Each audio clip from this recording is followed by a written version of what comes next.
പലരുടെയും ഒരു സ്വപ്നമാണ് വീട് എന്നുള്ളത്.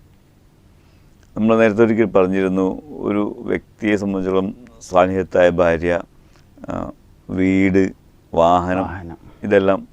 അപ്പോൾ അതിൽപ്പെട്ട ഒന്നാണ് ഈ വീട് എന്നുള്ള ഈ സംഭവം.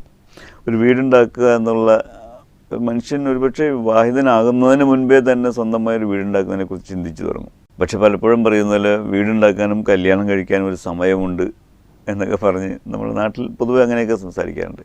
പക്ഷേ വീടുണ്ടാക്കാൻ എല്ലാ സാഹചര്യങ്ങളും ഒത്തുവരുമ്പോഴും പിന്നെ വരുന്നൊരു വിഷയമാണ് അതിൻ്റെ വരവും ചെലവും എന്നുള്ളത്. നമ്മൾ നാടൻ ഭാഷയിൽ ആയവും വ്യയവും എന്നെല്ലാം പറയും.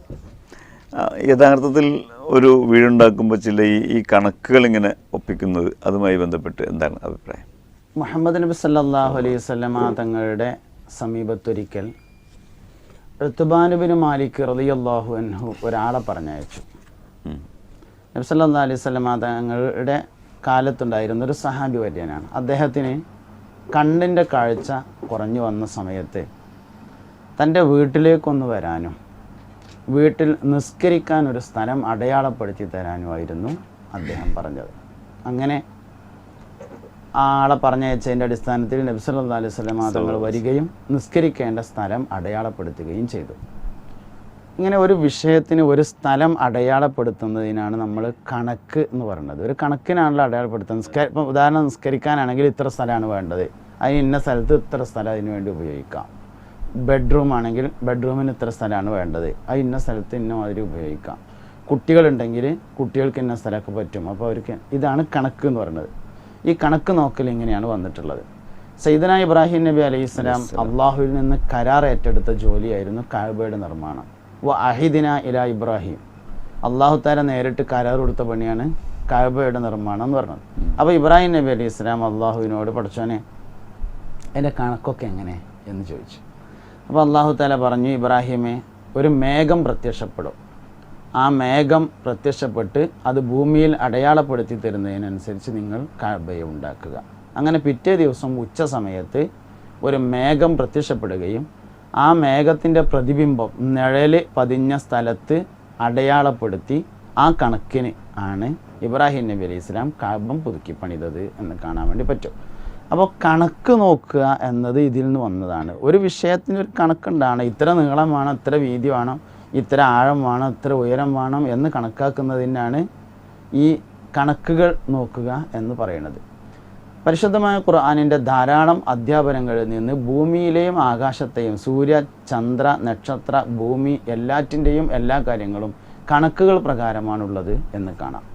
പരിശുദ്ധ ഖുർആനിലെ കിതാബും മർഖൂം എന്ന സൂറത്തുൽ മുത്തഫിഫീൻ്റെ 9-ാമത്തെ വചനം, വശംസ് തജ്രീലി മുസ്തഖറില്ലഹ ദാലിക തഖ്ദീറുൽ അസീസുൽ അലീം എന്ന സൂറത്ത് യാസീനിലെ വചനം, കുല്ലും ഫീ ഫലക്കിൻ യസ്ബഹൂൻ എന്ന വിശുദ്ധ ഖുർആനിലെ സൂറത്തുൽ അംബിയയിലെ വചനം, വൽഖമറ ഖദ്ദർനാഹു മനാസില ഹത്ത ആദക്കൽ ഉർജൂനിൽ ഖദീം എന്ന സൂറത്ത് യാസീനിലെ വചനം, ഈ വചനങ്ങളിൽ നിന്നെല്ലാം എല്ലാറ്റിനും കണക്കുകൾ ആവശ്യമാണ് എന്ന് മനസ്സിലാവും. ഈ കണക്കുകൾ ശരിയാക്കുന്നതിനാണ് നമ്മൾ സാധാരണ വീടിൻ്റെ കണക്ക് നോക്കുക, ചുറ്റളവ് നോക്കുക, റൂമിൻ്റെ അളവ് നോക്കുക തുടങ്ങിയ കാര്യങ്ങളെല്ലാം പറയും. സ്വാഭാവികമായും ഈ കണക്ക് നോക്കണമെന്ന് പറയുമ്പോൾ തന്നെ മനസ്സിനുള്ളിലേക്ക് വരിക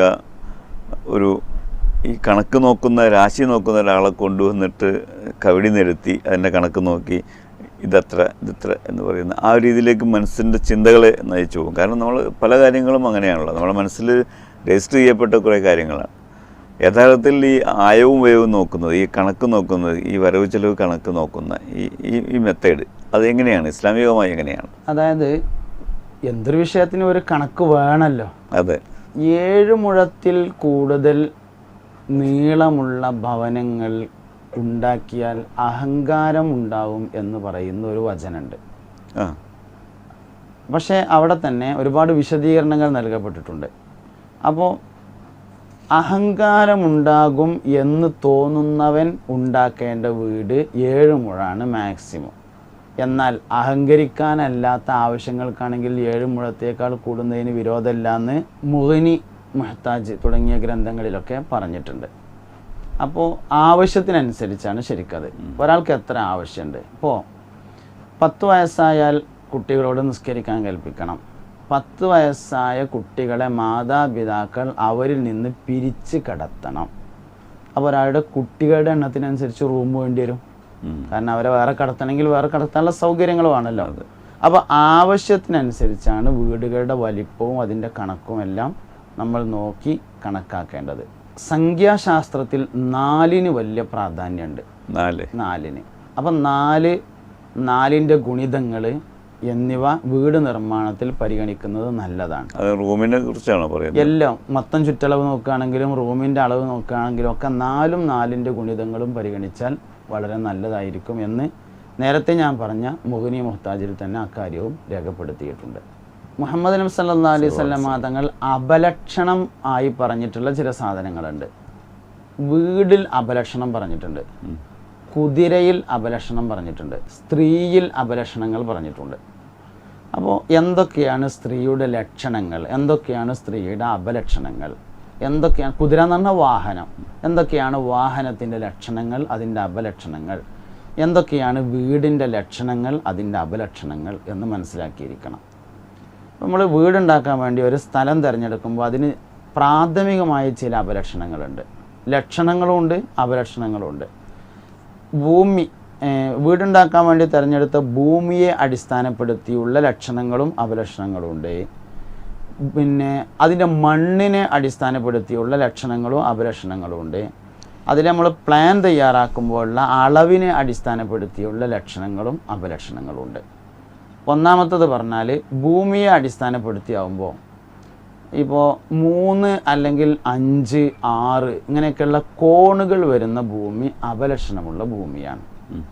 കോണ് എന്ന് ഉദ്ദേശിച്ചത് അത് ഭൂമി ഇങ്ങനെ നോക്കുമ്പോൾ ഒരു 5-6 മൂലയുള്ള സൈസ് ഭൂമിയാണ് കിടക്കുന്നത്. അതിൻ്റെ സ്കെച്ച് എടുത്ത് നോക്കുമ്പോൾ അങ്ങനെയാണ്. എന്നാൽ 3, 5, 6 എന്നീ കോണുകൾ വരുന്നത് ഒരു അപലക്ഷണമുള്ള ഭൂമിയുടെ അടയാളമാണ്. രണ്ടാമത്തത് അർദ്ധചന്ദ്രാകൃതിയിലുള്ള ഭൂമികൾ. ഒരു പൂർണ്ണചന്ദ്രൻ എന്ന് പറയുമ്പോൾ ഒരു വട്ടം വരും, അതിന് പകരം ഒരു അർദ്ധചന്ദ്രൻ്റെ ആകൃതിയിലുള്ള ഭൂമി അപലക്ഷണമുള്ള ഭൂമിയാണ്. എല്ലുകൾ ധാരാളമായി കാണുന്ന ഭൂമി, മുടി കാണുന്ന ഭൂമി, ഒരു മുടിയല്ല മുടിക്കെട്ടുകൾ ധാരാളമായി കാണുന്ന ഭൂമി. അതുപോലെ ഉമ്മി, നമ്മുടെ ഉമ്മി ഉണ്ടല്ലോ, നെല്ല് ഗോതമ്പൊക്കെ കുത്തിയാൽ കിട്ടുന്ന ഉമ്മി, ഈ ഉമ്മി ധാരാളമായി കാണുന്ന ഭൂമി. ഇങ്ങനെയുള്ള ഭൂമികൾ അപലക്ഷണമുള്ള ഭൂമിയായിട്ട് കണക്കാക്കപ്പെടും. മണ്ണിനെ അടിസ്ഥാനപ്പെടുത്തി ലക്ഷണവും അപലക്ഷണവും കണക്കാക്കും. ഒരു കോല് എന്ന് പറഞ്ഞാൽ 75 സെൻറ്റിമീറ്റർ. ഒരു കോലിൽ സമചതുരത്തിലുള്ള ഒരു കുഴി കുത്തുക, നീളവും വീതിയും ആഴവും ഒരു കോല്. അതിൽ നിന്നുള്ള മണ്ണ് പുറത്തേക്ക് എടുക്കുക. ഈ മണ്ണ് അതിലേക്ക് തന്നെ റീഫില്ല് ചെയ്യുമ്പോൾ ബറാബറായി വരികയാണെങ്കിൽ ഇത് നല്ല ഭൂമിയാണെന്ന് മനസ്സിലാവും. മണ്ണ് ബാക്കി വന്നാലും നല്ല ഭൂമിയാണ്, മണ്ണ് തികയാതെ വന്നാൽ ഇത് വളരെ മോശപ്പെട്ട ഭൂമിയാണ് എന്ന് മനസ്സിലാവും. ഇങ്ങനെയാണ് മണ്ണിനെ അടിസ്ഥാനപ്പെടുത്തി കണക്കാക്കുന്ന രീതി.